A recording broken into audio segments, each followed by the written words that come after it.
Donc, la première table ronde.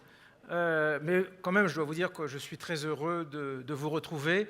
Je sens qu'en plus, l'ambiance est encore plus chaude que l'année dernière, au démarrage des UR de l'année dernière. Ça veut certainement dire quelque chose.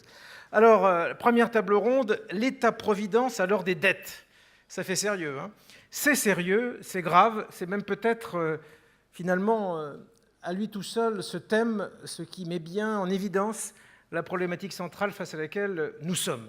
Alors, la première table ronde, nous sommes donc 5. Je vous présente très vite les invités. Pierre Méignery, donc, vous me permettrez de ne pas recommencer à le présenter puisqu'il a bien été présenté tout à l'heure. Je veux simplement dire qu'on est vraiment très heureux, Pierre, de vous avoir parmi nous cet après-midi. Et comme vous vous en êtes rendu compte, à l'applaudimètre tout à l'heure, vous avez quand même fait un score pas mauvais, hein. Donc, je voulais tout de même le remarquer. Et par rapport au thème, je rappelle juste que vous êtes donc président de la Commission des affaires sociales de l'Assemblée nationale.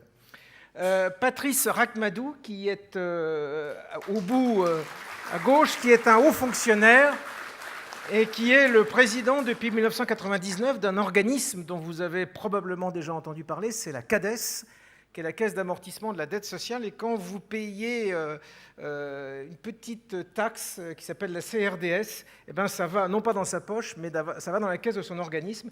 Et évidemment, c'est un organisme qui a été créé pour justement gérer cette dette dont nous allons parler dans un instant. Deux de mes amis très chers, n'est-ce pas, Abou-Latifou Ali, qui est député de Mayotte, qui est membre de notre bureau exécutif. Et j'imagine qu'il nous dira que lorsqu'on parle de protection sociale, lorsqu'on parle d'État-providence, il ne faut pas oublier les problématiques ultramarines qui sont quand même très spécifiques, mais qui sont dans le cœur de la problématique républicaine, pour nous évidemment. Et puis Michel Godet. Michel Godet, c'est un vieux complice. On est dans des groupes de travail, dans des commissions, D'abord, on est très amis. On est voisins même, et ça fait, je ne sais pas, ça fait peut-être 15 ans qu'on se fréquente et qu'on est presque tout le temps d'accord. Michel Godet, il est professeur au Conservatoire national des arts et métiers et il est spécialiste de prospective. Et si on lui a demandé de venir ici, c'est d'abord parce qu'il y a un dialogue déjà ancien avec lui. Il écrit des livres. Je pense que vous trouverez tout à l'heure à la librairie certains de ses ouvrages que vous pourrez venir vous faire dédicacer. On a le même éditeur d'ailleurs. Et par ailleurs, il est un spécialiste de ce qu'on pourrait appeler les bonnes nouvelles, le développement local, ce qui se passe à la base par opposition à la pensée unique, par opposition à ce qui vient d'en haut, ce qui est une pensée un petit peu, technique, technocratique, imposée, jacobine. Donc à ce titre-là, évidemment, ça nous intéresse beaucoup. Mais vous verrez, c'est aussi un peu, et c'est bien pour ces universités, c'est un peu, il est un peu provocant parfois. C'est une pensée un peu provocante, mais c'est fait pour, évidemment, nous animer. Voilà, alors, on se prend déjà une demi-heure de retard avant d'avoir commencé. Donc c'est comme ça. Nous avons en gros 1 heure, donc il faudra que vous puissiez les uns et les autres vous exprimer en une dizaine de minutes, surtout si on veut pouvoir un tout petit peu échanger les uns et les autres. Je voudrais juste vous donner quelques mots d'introduction par rapport à ce thème, l'État-providence à l'heure des dettes. La première chose que je voudrais vous dire, c'est que notre famille politique est vraiment au cœur des 2 mots-clés de ce titre de table ronde. L'État-providence d'un côté et les dettes de l'autre. Alors les dettes, ce n'est pas la peine de le dire, de le répéter, nous avons toujours été, depuis longtemps, et François Bayrou a tiré le signal d'alarme sur ces dettes, parce que la dette sociale fait évidemment partie des dettes publiques, on va voir dans le débat qui va avoir lieu dans un instant, qu'on est sur un sujet qui est un sujet qui malheureusement s'aggrave et qui nécessite évidemment qu'on le prenne complètement en compte. Quant à l'État-providence, oui, vous savez, l'État-providence aujourd'hui, c'est un peu péjoratif. Depuis quelque temps, on a le sentiment que ça veut dire un petit peu une sorte d'État irresponsable.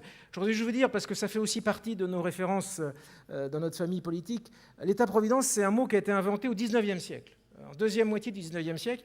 Il y a d'ailleurs une petite controverse pour savoir d'où il vient.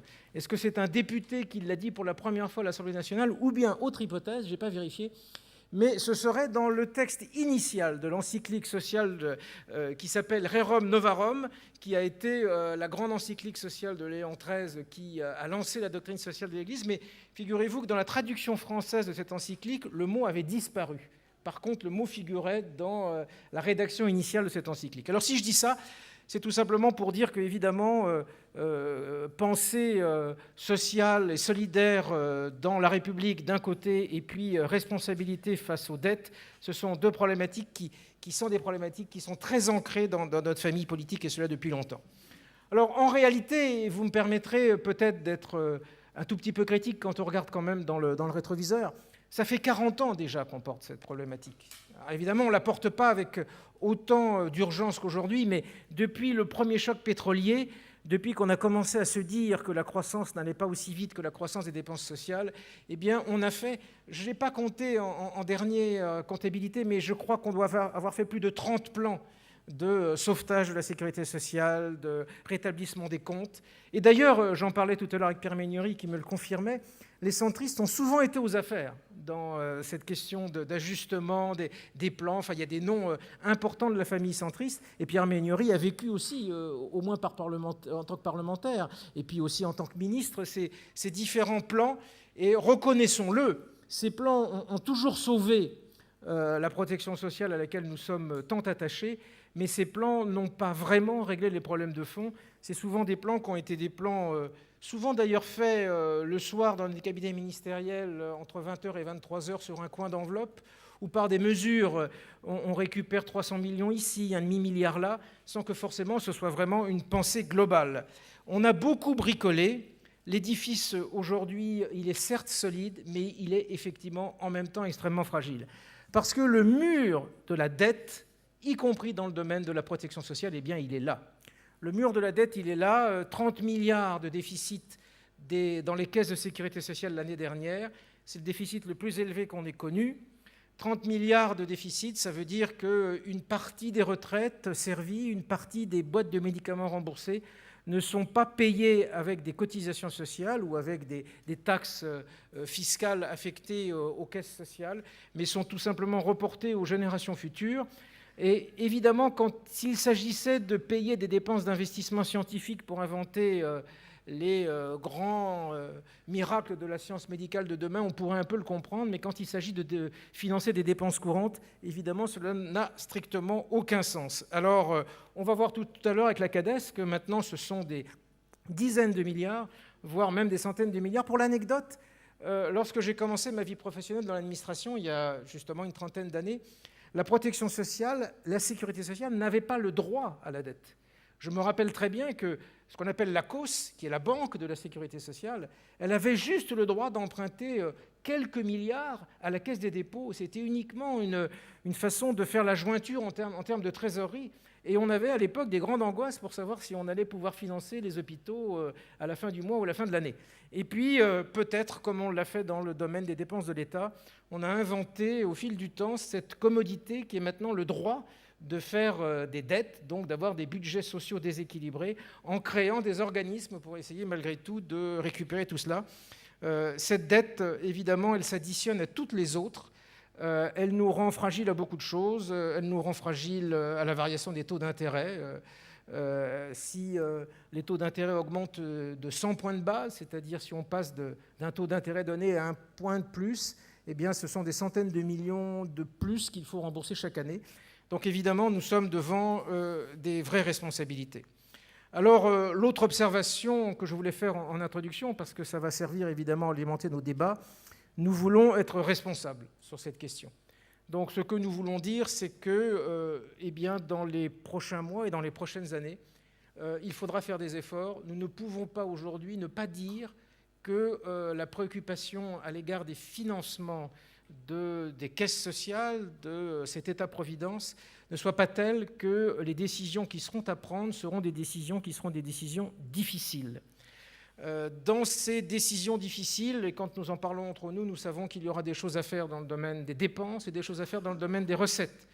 Je vois mal comment nous ne pourrons pas récupérer des recettes supplémentaires et je ne vois pas comment nous ne pourrons pas être très exigeants sur les dépenses. Si vous permettez, juste sur les dépenses, je trouve, et je ne sais pas si Pierre Mégneri, si Michel Godet, si les autres intervenants partageront mon point de vue, je trouve que peut-être la chose la plus importante qu'il faut que nous fassions, c'est vraiment inventer un management de la gestion de la dépense sociale. ne pas être dans une logique purement comptable, ne pas être dans... je voudrais vous citer 2 ou 3 observations qui m'ont beaucoup étonné. Quand on parle de la responsabilisation des acteurs, parce qu'on n'a que ce mot à la bouche, responsabiliser les assurés sociaux, ça veut dire augmenter le ticket modérateur, ça veut dire réduire le taux de remboursement des médicaments. C'est quand même une conception bien étrange de la responsabilisation que de croire que c'est uniquement par le porte-monnaie que l'on peut faire appel à la conscience des citoyens. De la même façon, responsabiliser les médecins, ça veut dire leur donner une prime quand ils ne prescrivent pas trop de médicaments et leur donner une punition quand ils en prescrivent trop.